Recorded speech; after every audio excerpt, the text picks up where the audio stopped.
bisa begitu. Bagaimana sikap kita menghadapi orang menghujat kita sesat, ahlul bid'ah? Saya mengikuti dakwah jamaah tabligh dan saya terus dihujat ahli bid'ah. Karena dakwah 3 hari, 40 hari dan tak ada dalilnya. Saya datang ke majelis jamaah tabligh, ijtima' 20.000 orang di Kubang.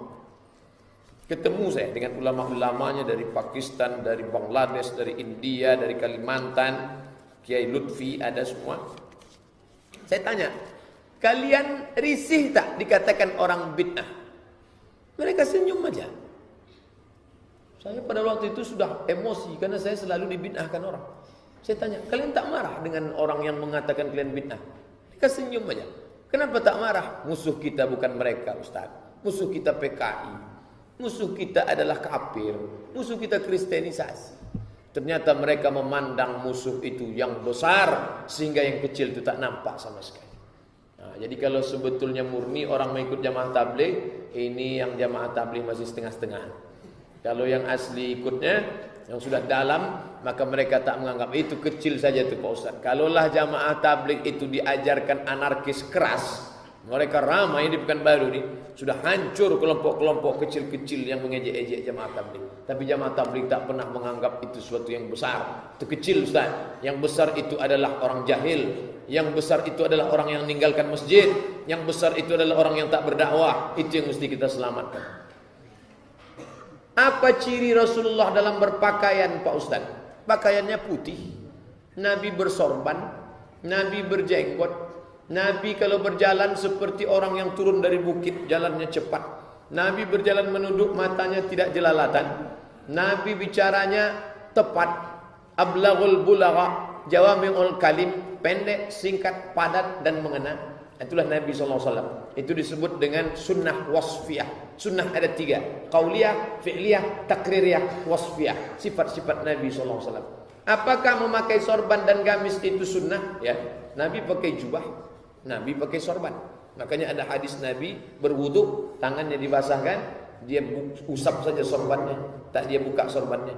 Ada versi kedua, dia masukkan tangannya ke balik sorbannya, kena ke dalam. Nah, ini tentang masalah bersorban. Apa ada hadis bangun dari sujud mengepalkan tangan? Ada. Namanya hadis al-ajin. Al-ajin membuat adonan tepung gandum. Ini gandum campur dengan minyak sapi. Orang kita kalau buat adonan begini, karena lunak pakai santan. Orang Arab pakai minyak padat. Maka begini. Bangkitnya Nabi dari sujud itu kal-ajin, seperti orang buat adonan tepung gandum. Begini bangkit. Tapi hadis ini kata Imam Nawawi dhaif, tak bisa diamalkan dalam masalah ibadah. Katanya hadis tentang ini ajin ni dhaif. Tapi kata Syekh Albani dalam sifat salat Nabi sahih. Itu makanya orang yang ikut pendapat Syekh Albani bangkitnya begini. Sedangkan yang ikut mazhab Syafi'i bangkitnya ala rahati dengan tapak tangan. Jadi mana yang mau kami ikut Pak Ustaz? Saya begini bangkit. Kata Syekh Ibnu Utsaimin, mau begini boleh, mau begini boleh, atau bi ghairihima, atau selain keduanya. Mau begini, mau begini, mau begini. Atau dia pemain karate, begini. Atau tidak sama sekali. Maka itu bukan rukun, bukan syarat, bukan wajib. Sunnah. Namanya al-i'timad ala rahatihi. Bangkit dengan bertumpu kepada tapak tangan. Jangan katakan mesti begini, mesti begini. Kalau tidak begini tidak sah. Nanti lama-lama begini, lama-lama begini. Bertinju di masjid. Ketawa orang luar masjid. Apa pakai cadar? Apa hukum pakai cadar dalam sholat? Menurut mazhab Syafi'i, waktu sholat wajah tak boleh ditutup. Sedangkan orang yang pakai cadar waktu sholat, dia pakai fatwa Syekh Abdul Aziz bin Baz, mufti Saudi Arabia. Kata dia waktu sholat pun tetap ditutup, tapi dengan kain yang menutup dari atas. Bukan kain yang diikat dari tengah kemari. Tapi kain dari atas. Ada tuh model khimar yang dari atas kainnya turun ke bawah. Beda dengan menyampul tangan dengan kaos tangan, dengan menutup tangan dengan kain yang ada. Jilbabnya panjang, tangannya tak disampul, tertutup dengan kain. Itu tidak menyebabkan bayar dam pada ihram. Tapi kalau dia sampul tangannya pakai kaos tangan, begitu juga ini. Jangan dipakai di tengah ini. Tapi kain panjang yang menutup dari atas. Maka itu boleh, kata fatwa Syekh Abdul Aziz Ibnu Baz. Kalau nampak nanti ada perempuan wajahnya tertutup dari atas, itu dia yang membolehkan. Tapi dalam mazhab Syafi'i wajah tetap nampak. Apa hukum belum selesai membayar hutang puasa sementara sudah masuk bulan Ramadan? Karena menyusui. Ini Ramadan. Ramadan yang tinggal kemarin mesti diganti sebelum Ramadan ini datang. Qadha lah. Kalau belum mengganti sampai Ramadan ini, maka yang tinggal kemarin kena denda membayar 1 hari qadha plus fidyah. Fidyah kasih makan fakir miskin 3 kali makan. Makan pagi, makan siang, makan malam. Apakah dengan berlipatnya 2 tahun, 3 tahun, 4 tahun fidyahnya menjadi 3 tahun? Tidak. Fidyahnya tetap 1 kali. 3 kali tetap fidyahnya 1 kali.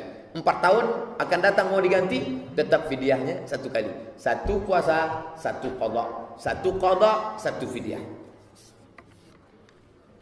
Boleh tidak kita mengkonsumsi obat dari plasenta rusa? Rusa itu binatang yang halal. Tapi kalau dia mati tak disembelih, maka dia najis. Organ tubuhnya, ususnya, buah pinggangnya, kalau dia sudah disembelih menjadi halal. Tapi kalau organnya itu masuk kategori najis, maka dia najis. Kita tidak suruh berobat dengan najis. Andai dia najis, haram. Andai dia haram, berarti tak boleh. Tapi pilihannya 2. Pilih mana nih sekarang? Mati atau pakai najis? Maka boleh pakai najis karena darurat. Andai dia najis, tetap boleh pilih pakai najis karena darurat. Karena kita tak boleh pilih mati. Bapak, pilih 2 pak. Mati atau pakai najis? Maka pilih pakai najis. Tak boleh pilih mati. Aku pilih mati aja lah, tak boleh. Dalilnya, la tulqu bi aidikum ila tahlukah. Jangan jerumuskan dirimu dalam kematian. Bagaimana kalau sholatnya terlambat karena wirid Yasin? Asar, jam berapa sekarang asar?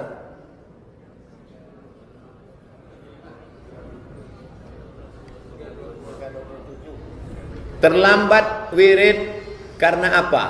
Karena terlambat sholat karena wirid. Sholat itu wajib, wirid itu sunat. Tapi dalam mazhab Hanafi boleh menunda sholat ketika panas terik. Panas terlampau terik, maka dia tunda sholat. Boleh menunda sholat karena panas terik. Makanya kalau bapak ibu pergi sholat ke masjid India di Kuala Lumpur, begitu selesai azan, loh kok enggak sholat? 1 jam selesai azan baru sholat. Kenapa? Mereka pakai hadis abridu, tunda sampai teduh matahari. Ustaz, ada teman saya mengatakan tidak boleh mendengar ceramah dari ahli bid'ah. Dia mencontohkan Ustaz Arifin Ilham. Apakah teman saya itu aliran sesat? Dia tak aliran sesat. Dia cuman salafi ekstrim. Salafi yang ekstrim-ekstrim suruh tengok bagaimana Ustaz Basalamah datang duduk satu majelis dengan Ustaz Arifin Ilham. Itu Basalamah itu bintang 7 juga itu di salafi. Bisa dia duduk sama Arifin Ilham. Datang dia ke majelis Arifin Ilham. Tengok videonya banyak. Bagaimana memberitahu orang atau menasihatinya tentang persepsinya, apa yang kita lakukan itu dia katakan bid'ah. Kita laksanakan karena kita yakin itu tidak bid'ah. Kita sampaikan kajian 70 halaman saya tulis. 444 halaman, 70 halamannya tentang masalah bid'ah. Baca buku 37 masalah populer.